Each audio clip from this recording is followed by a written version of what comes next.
Okay, good afternoon, everybody. My name is Kevin McMahill, and I'm the Sheriff of the Las Vegas Metropolitan Police Department.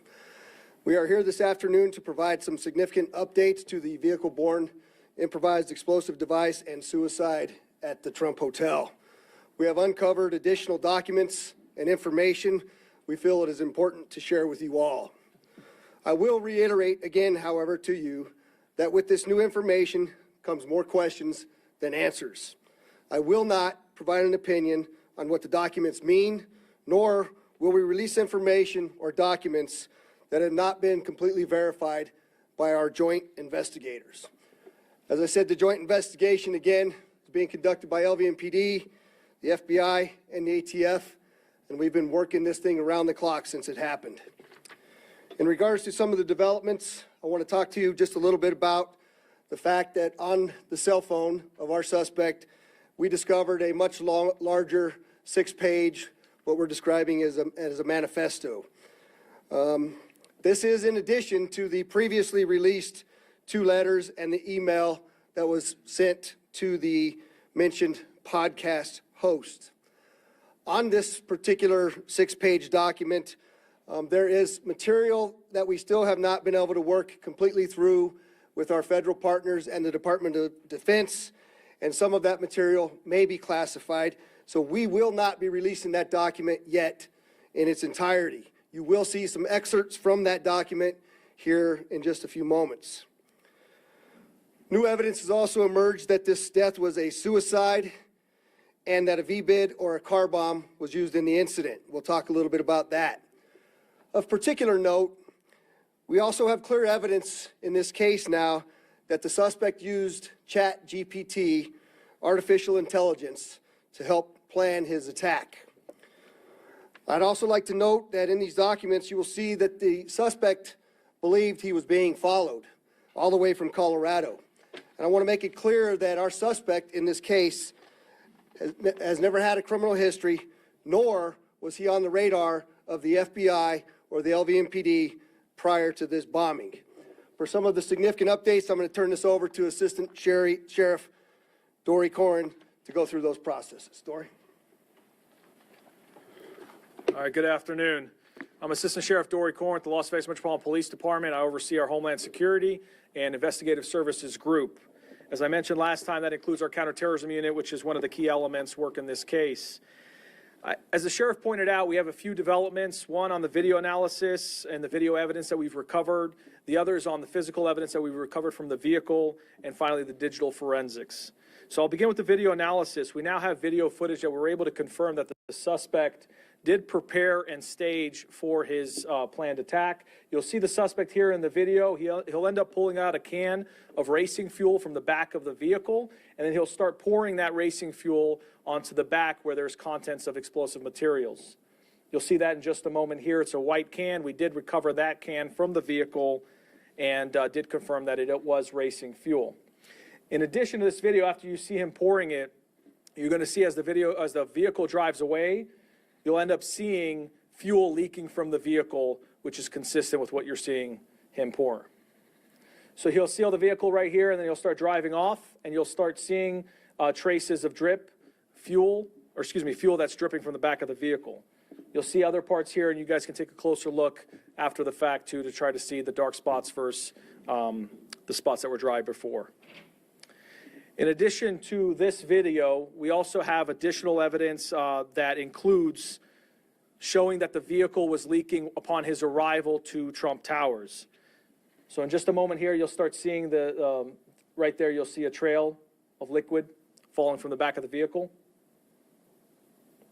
And you'll see a before and after comparison in just a moment of the valet right before he drives onto the valet area and after, which will show you the fuel leaking from the vehicle. The other thing is there's a video here that we're going to show you that will show that his hands are on the steering wheel as he's driving up to the valet. There was some conversation about whether the vehicle was in self-driving mode. We've already addressed that in terms of the technical data that we collected, but also you can see that his hands are on the steering wheel as he's pulling up.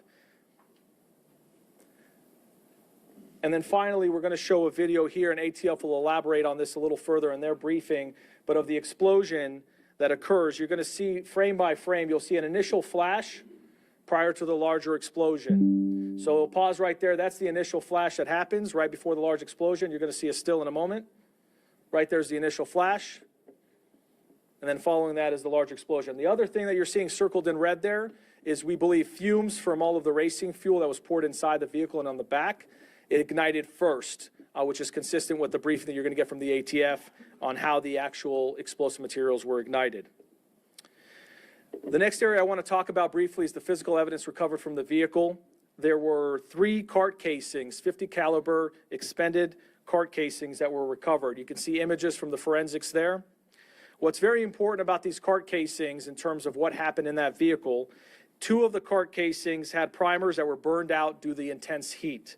This is consistent with the type of explosion that we believe occurred, and again, ATF will expand a little bit more on that. However, 1 of the 3 cart casings, as you can see, shows that the primer was punched, which basically means that it was shot through a gun, which is consistent with what we believe happened, that he ended up using the firearm to commit suicide.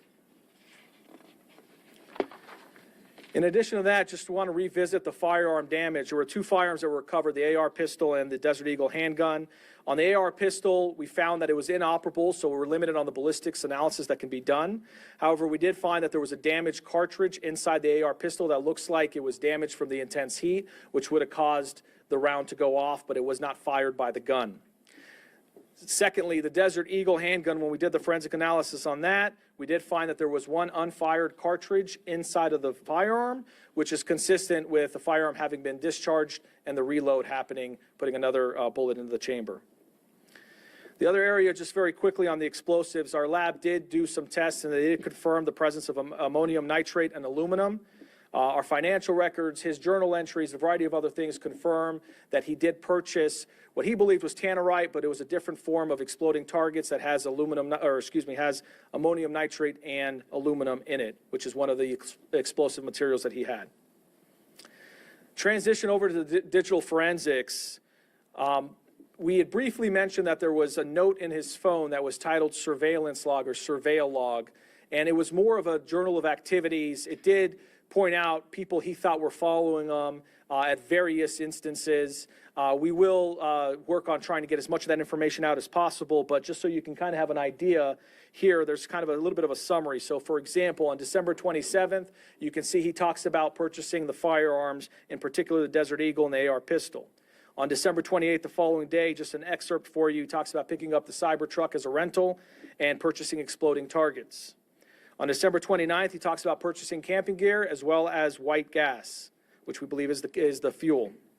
On December 31st, he talks about reaching a decision point, and he talks about committing to the Grand Canyon, that he plans on conducting surveillance at the glass walkway and identifying a launch route. The sheriff had mentioned this earlier. We wanted to be able to provide additional details to you on that topic.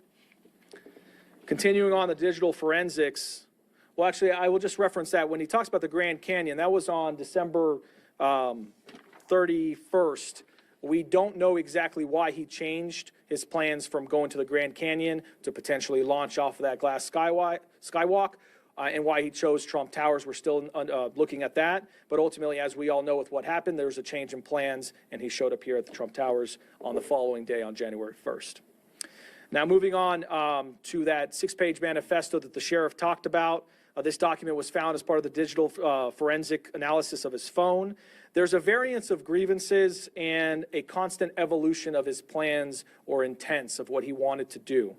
There's mentions of political and social and cultural issues to include criticism of the current administration. He also does write in there that he was super high on weed and drinking, which we are still working to confirm. And then he discusses the Cybertruck being used as a vehicle-borne improvised explosive device.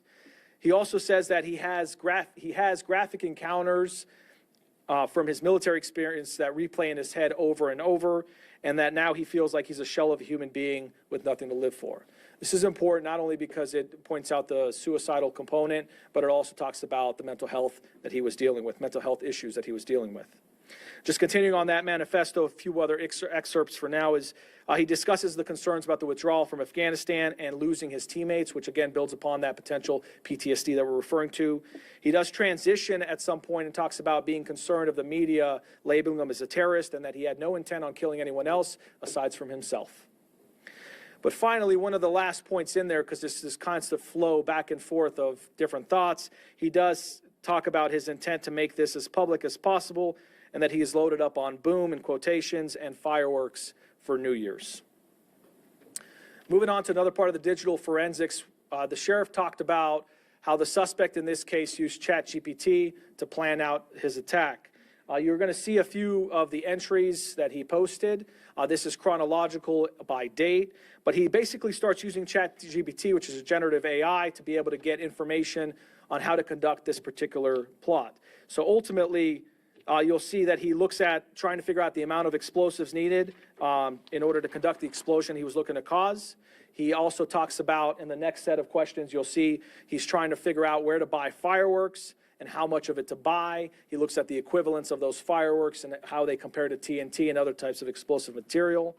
On this next set of questions, there's a focus on the velocity of the bullet fired from the firearm and determining whether that would ignite the explosives. This is an important component, as you'll see when the ATF talks about the amount of explosives that he had and how they exploded, and a lot of those actually not detonating. Ultimately, that has to do with the research on ChatGPT, determined that he needed at least 2,000 feet per second velocity on the firearm in order to be able to actually cause a full detonation of all the explosives he had. And then finally, on the last one, he talks about this more about the amount of material he needs and also interest in how to buy a phone without providing any personal identifying information. And then finally here, just on the last piece on the digital forensics, we talked a little bit about the data recovered from the Tesla. There were 3 devices recovered. Originally, we were talking about the SDMI chip and the thumb drive. Technically, there are 3 components in there that we're able to try to analyze forensically. The SDMI chip only contains mechanical data, does not contain videos. That we did look at, and Tesla is proprietary to Tesla. They are helping us try to recover any kind of technical information about the vehicle at the time of the explosion. The USB drive is where videos are stored. That was damaged. We were able to pull partial videos, which we talked about, and we showed you the video from Kingman, Arizona. And then there's the restraint control model, which is very common to a lot of vehicles where you have a mechanism in there to be able to record crash data. We did recover that. As of now, we don't have any valuable information from it because it did not trigger a crash. But most importantly, there's been conversation about in-cabin video and why don't we have video that shows exactly what happened inside the vehicle. As described to us from Tesla, the in-cabin video only records when you're in full self-driving mode, and it does not save that data. So it actually is just a live recording that basically happens to alarm the driver if they're falling asleep or something like that while it's in full self-driving mode.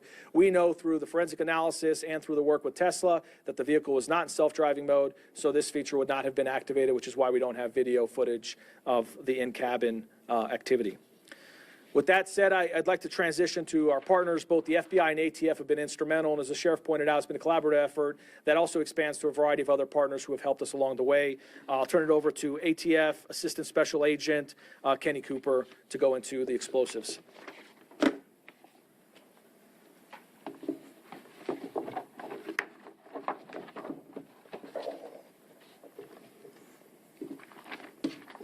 Good afternoon, everyone. My name is Kenny Cooper. I'm an Assistant Special Agent in charge at ATF San Francisco Field Division. One of the main goals of ATF in this investigation is to provide an assessment of the design, construction, and the effects of this explosive event. Our preliminary assessment includes the following. An explosion did occur with up to 60+ pounds of pyrotechnic material. This is an explosion and not a detonation. At this time, there has been no purchase records or physical evidence recovered from the scene that indicate any type of remote control, remote detonation, or sophisticated timed initiation system was used. The initial explosion is a fuel air explosion. It in turn ignites the fireworks and other explosive materials that were inside the Cybertruck. The evidence supports and suggests a large portion of almost 20 gallons of fuel were poured over the fireworks and the explosive materials that were inside the cargo compartments of the Cybertruck. To date, our national response team experts have been able to calculate a minimum net explosive weight of 60.2 pounds of explosive material. This material is a combination of exploding targets, smokeless powder, consumer fireworks, and other aerial shells. This explosion was enhanced by Coleman fuel, VP racing fuel, MSR super fuel, and 70 pounds of Eagle Magnum lead shot, essentially bird shot. The estimated 60.2 pounds of explosive weight is a minimum amount of purchase based on purchase records and the residue that remained from the event. That true total could be much higher. In fact, we still have investigative leads as far as the purchase material that once we have those calculations will change. The initiating flame to these explosives could have been from several possible sources and cannot be confirmed or eliminated at this point of this investigation. Due to the near simultaneous fatal gunshot, fatal gunshot, and device initiation, it is possible that the muzzle flash alone was an initiation source to the fuel air explosion. Other possibilities that cannot be ruled out and could include something as simple as the suspect lighting a flame source just prior to pulling the trigger of the semi-automatic pistol. Also, there's remnants and evidence that there was hobby fuse strung basically from the front of the compartment to the rear. That hobby fuse the way that we found it, could absolutely be an ignition source to the fuel air explosion. And the third possibility that we're not ruling out, and we have to continue to work with Tesla in the forensic download of the information from the vehicle, is a potential of an electrical short within the vehicle. And that electrical short could result in the ignition of the flammable vapors. This was kind of covered really well before, but just to draw some attention to the video evidence, if you can go to like the very first frame you just had right there. So that initial flash point is consistent with the area of the driver that was found in that vehicle and the self-inflicted gunshot wound. That is consistent from our belief that muzzle flash alone could initiate this fuel air explosion. And then this view is a little bit forward.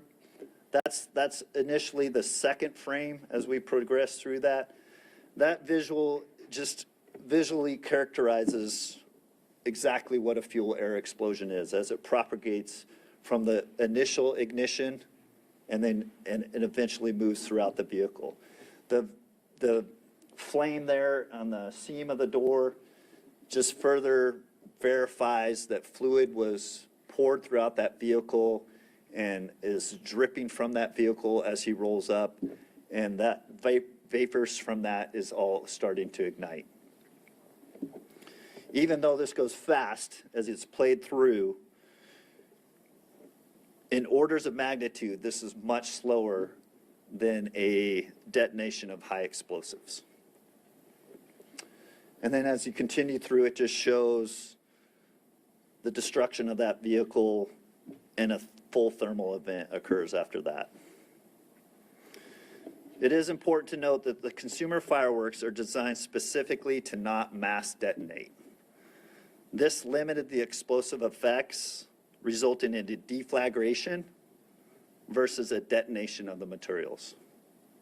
In other words, the fire that resulted from the fuel air explosion essentially just lit the fireworks located throughout the Cybertruck, and they functioned as they are designed.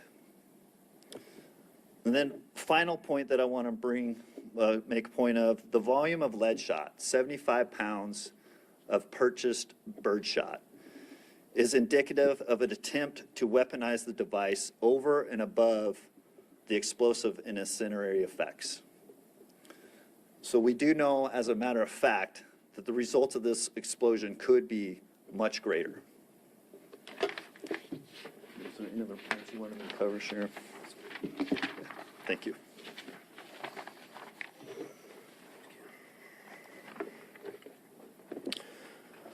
So obviously, with a lot of new information, you can tell that this investigation is far from over. I will tell you that we still have an outstanding laptop, another mobile phone, and a smartwatch that we still need to get into and recover information from.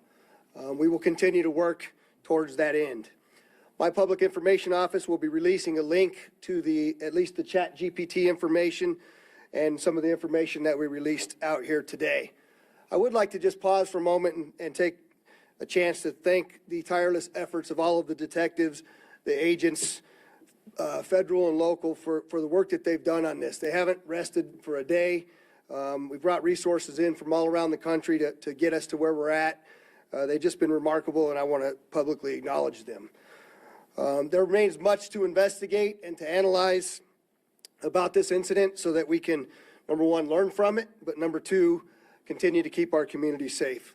With that, I'll take a few questions. If you please don't mind identifying yourself and who you're with. David. Thank you for taking my question. David Charnes, KLAS TV. You guys have been careful not to talk about how he built what he built. Is it concerning that he was able to use ChatGPT to ask and get an answer and be successful? So the question is it concerning to us that he was able to use ChatGPT to get an answer on how to build some of what he did? I would answer that question by telling you that we knew that AI was going to change the game at some point or another in really all of our lives. And certainly, I think this is the first incidents that I'm aware of on U.S. soil where ChatGPT is utilized to help an individual build a particular device, to learn information all across the country as they're moving forward. And so absolutely, it's a concerning moment for us, but it's also goes back to my last point, that it's instructive to us, right? It's instructive to us across this great country of ours to share with other law enforcement and other entities about what it is that we know and how it is that we know it, which is exactly why I'm going back to releasing the information. When we know that we're not going to compromise sources and methods of the way information is obtained, we have been leaning forward in releasing every single document that we possibly can, and we will do that as long as it doesn't endanger anybody's lives moving forward. So we'll continue to do that, but yes, 100%, I think the ChatGPT was a game changer for us here. And I'm sorry, right? Hi, Kristen Drums, News Hi, Kristen. 3. We see the video of him pouring that gasoline all over the Cybertruck. Where exactly was that? I know you gave us a rough idea of where he stopped. So where was that in Las Vegas? And was that fuel purchased here in Las Vegas, or was that along the drive coming here? So the question is where specifically on the video that we showed that he was pouring the gas into the back of the truck? I'm sorry, the second part again? And was that fuel purchased here in Right. Vegas, or did he bring it in among the other ammunition and fireworks that he purchased along? And was the vehicle or the gasoline purchased here in Las Vegas? We believe that this was purchased along his route on the way out here.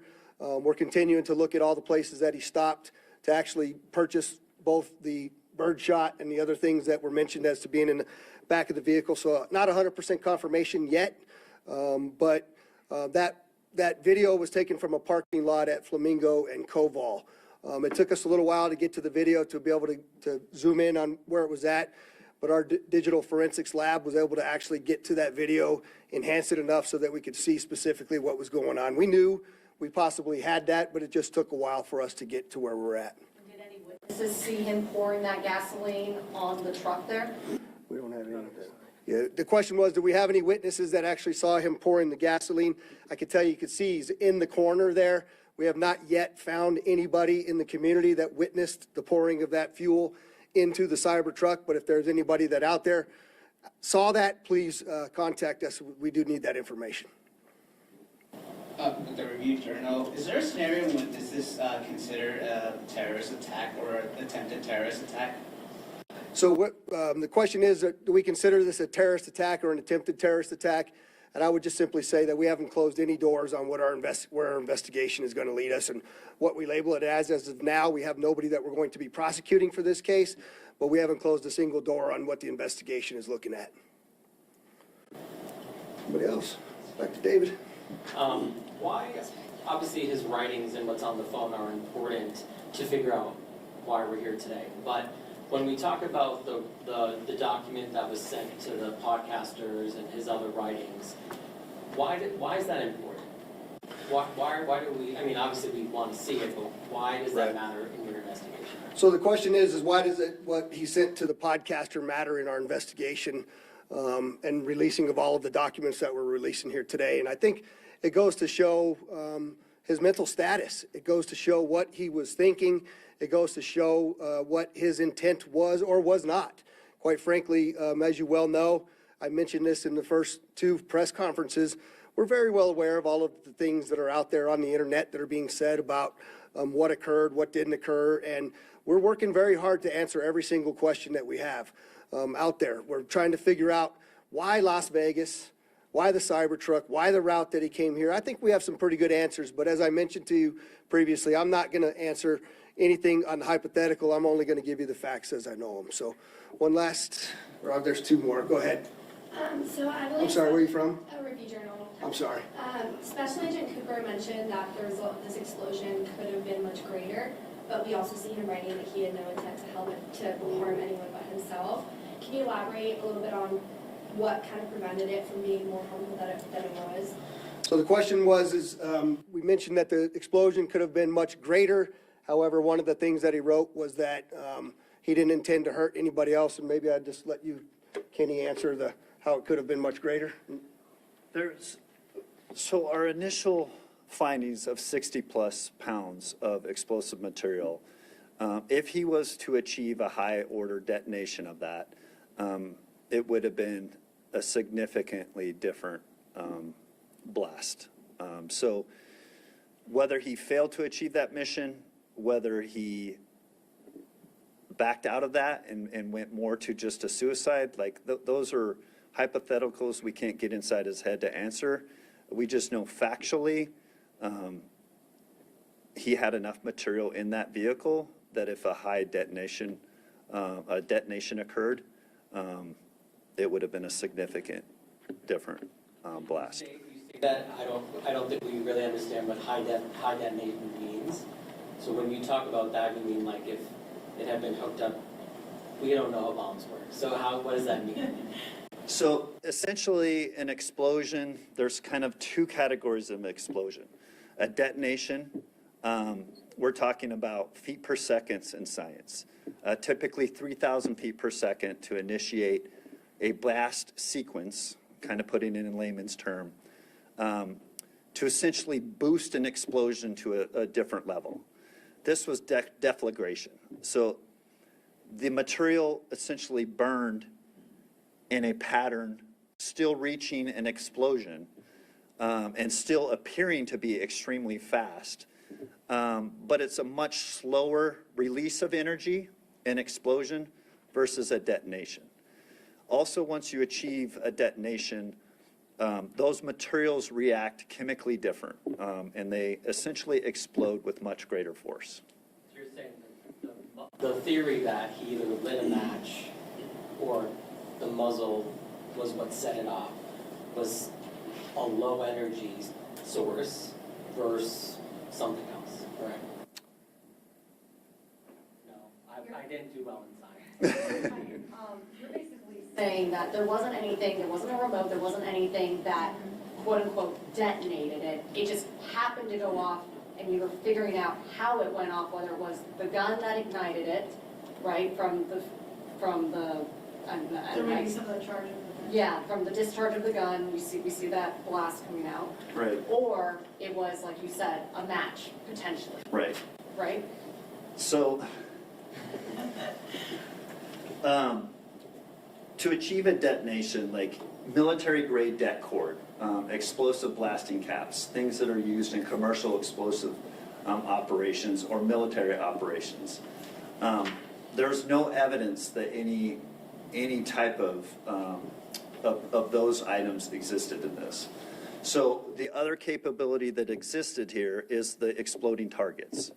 If he was able to shoot that, and people know this, they purchase this lawfully, they go out and they shoot those exploding targets with a rifle round that it's traveling at more than 2,000 feet per second, that causes the detonation. Does that make sense? The explosion of that exploding target. Did that answer your question? So in essence, he had the material there, the exploding targets. If that was shot with a rifle round, it would have had a detonation versus a deflagration effect. But instead, fire went over the targets, which is why they did. Fire initiated the vapors, causing a fuel-air vapor explosion. I do have one more question, and it's just about the ChatGPT angle. Alyssa Bethencourt with Channel 13. Hi. I know that you mentioned that he hadn't been flagged by the FBI or by Metro in the past, but given the fact that AI is something that a lot of people use, was there an opportunity for that to maybe have been flagged by an agency and possibly prevent this from happening, or is the technology just not trackable and traceable in that way? Yeah, the question is, should we have been able to track the fact that he was using AI for what he used it for? And I don't think that capability exists as we sit here today. Kristen, I know you had one last, this will be the last one. Okay. This is about for the FBI because the chat online and everywhere, including that manifesto that was sent to the podcast, is saying he was trying to send a message about war crimes that allegedly happened. I know you had also mentioned that there are parts of the document that you're unable to release due to the Department of Defense saying that there's maybe some classified information. So is there any validity to what he said in that initial email out to the podcast? Yeah, so the question is there any validity to what he put into the initial email that he had sent out to the podcast? And I can't tell you the answer to that question at this point. There's a number of, I'm sorry? And the FBI? Would you want to comment on it? Spencer Evans, Special Agent in charge of the FBI's Las Vegas division. In terms of a question about the validity of what Leibelsberger put out to the public, either in the two-page manifesto or additional documentation we're discovering, we're not speaking to the content. I can say, as Sheriff Corrin described and others, it runs the gamut. I mean, he's talking about feeling that he was, surveilled, guilt. You can tell there's, some anguish there, some frustration with the government. I mean, there's a whole host of things. So we haven't gotten into, what's legitimate, what's not. The only thing that, out of an abundance of caution, in as much as there's Department of Defense equities that speak to sources and methods or something else that would endanger folks overseas, that's not being released. But beyond that, we haven't vetted any of his writings to determine, what's legitimate and what was in his own head.